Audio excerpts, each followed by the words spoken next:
Assalamualaikum warahmatullahi wabarakatuh. Perkenalkan, nama saya Sasa Zaki dari kelas TB 4901 dengan NIM 1010525300117. Nah, kalian pernah nggak sih kepikiran kenapa hiu yang tinggal di lautan luas yang banyak bakteri dan kuman itu kulitnya bisa bersih, tanpa alga, tanpa lumut, dan juga tanpa teritik yang biasanya nempel di tubuh mereka? Nah, dari rahasia alam inilah yang menginspirasi suatu konsep yang luar biasa yang bernama biomimikri, yaitu teknologi yang meniru cara kerja alam untuk menyelesaikan permasalahan manusia. Nah, salah satu biomimikri paling keren saat ini yaitu Shark Lab, yaitu lapisan permukaan pertama yang strukturnya itu meniru kulit hiu Galapagos. Nah, menariknya dari teknologi ini itu tanpa menggunakan zat kimia dan juga zat beracun, yaitu hanya memanfaatkan desain yang dibuat oleh alam. Halo semuanya, nama saya Gina Hairunisa dari TB 4901 dengan NIM 10105250039. Bagaimana sih bisa sebuah permukaan mengusir bakteri tanpa bahan kimia? Rahasianya ada pada struktur mikroskopisnya. Jika kita melihat permukaan sharklet atau kulit hiu di bawah mikroskop, kita tidak akan melihat permukaan yang mulus, melainkan jutaan pola berlian kecil yang sangat rapat yang disebut dengan dentikel dermal. Ukuran pola ini sangat kecil, bahkan dalam skala mikrometer.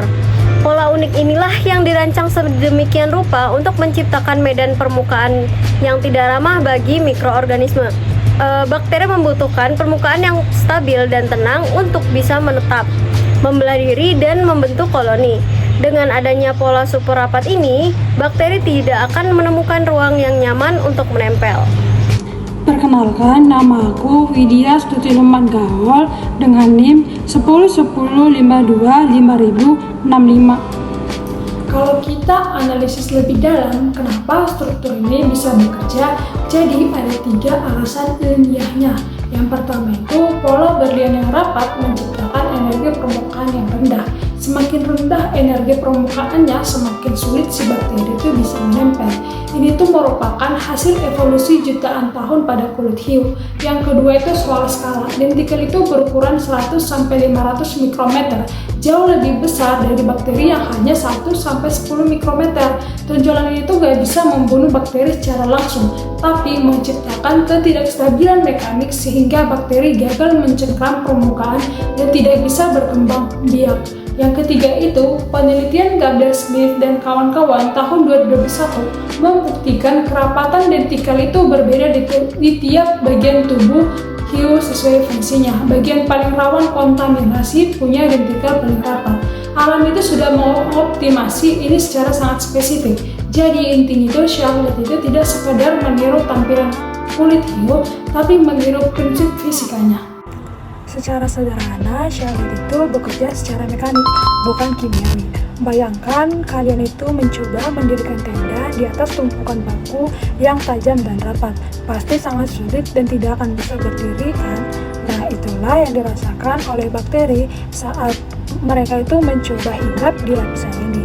Energi yang mereka butuhkan untuk menempel di permukaan sharklet itu jauh lebih besar dibandingkan oleh kemampuan mereka sendiri, sehingga mereka itu lebih memilih pergi atau mati karena tidak bisa berkembang biak dengan baik.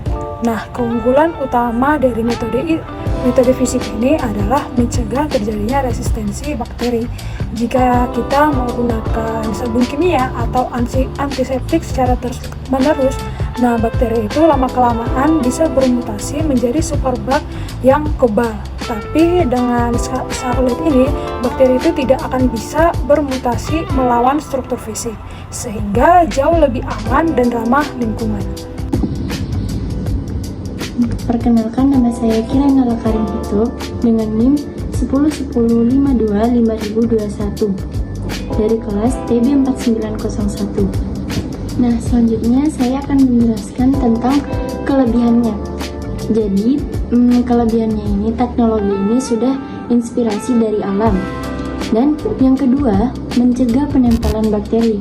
Nah, mencegah penempelan bakteri ini adalah merupakan kelebihan utamanya dari teknologi ini, yaitu mampu mencegah adesi atau penempelan bakteri pada permukaan secara kuat sejak awal. Yang ketiga, ada menghambat lapisan pelindung. Jadi karena bakteri gagal menempel secara stabil, mereka tidak bisa membentuk koloni atau biofilm, yaitu lapisan pelindung bakteri yang biasanya sangat sulit dibasmi. Dan yang terakhir adalah bebas superbug. Nah, sifatnya murni rekayasa fisik tanpa bahan kimia. Nah, tentunya juga pasti ada kekurangannya. Jadi kekurangannya ini kita hanya mengusir bakteri, bukan membunuhnya. Jadi karakteristik penting atau batasan dari lapisan ini adalah tidak membunuh bakteri secara kimiawi, melainkan hanya menghalau dan mengusir mereka agar tidak menetap. Nah, yang kedua ada ketergantungan pada pola fisik. Jadi efektivitasnya sepenuhnya bergantung pada keutuhan struktur fisik mikroskopisnya untuk mengganggu energi permukaan bakteri. Untuk inovasi dan penerapan, yang pertama ada inovasi substrat film perekat. Nah, inovasi terbaru dari teknologi ini adalah penggunaan substrat dasar berupa lapisan fleksibel atau film perekat. Nah, struktur ini memungkinkan pola antibakteri kulit hiu tersebut bisa langsung ditempelkan pada benda apapun dengan mudah. Yang kedua ada inovasi struktur kerangka mikro. Jadi lapisan ini menggabungkan dua inovasi rekayasa film fisik utama, yaitu ada topografi, pola permukaan berlian untuk mengganggu energi permukaan bakteri. Dan yang kedua ada microriblates. Microriblates ini rusuk mikro menonjol yang menciptakan hambatan fisik agar bakteri tidak bisa menetap. Nah, karena kemampuannya yang luar biasa ini, teknologi Solvet sudah mulai diterapkan di dunia nyata secara luas dan terutama di tempat-tempat yang rawan menyebabkan infeksi. Nah, lapisan Solvet banyak digunakan pada peralatan medis di rumah sakit, permukaan meja operasi, hingga gagang pintu dan fasilitas umum yang sering disentuh. Bahkan, teknologi ini juga sudah merambah ke barang sehari-hari seperti casing handphone dan pelindung layar. Di masa depan, inovasi ini bisa menjadi kunci utama untuk menjaga inisiatif lingkungan tanpa merusak ekosistem.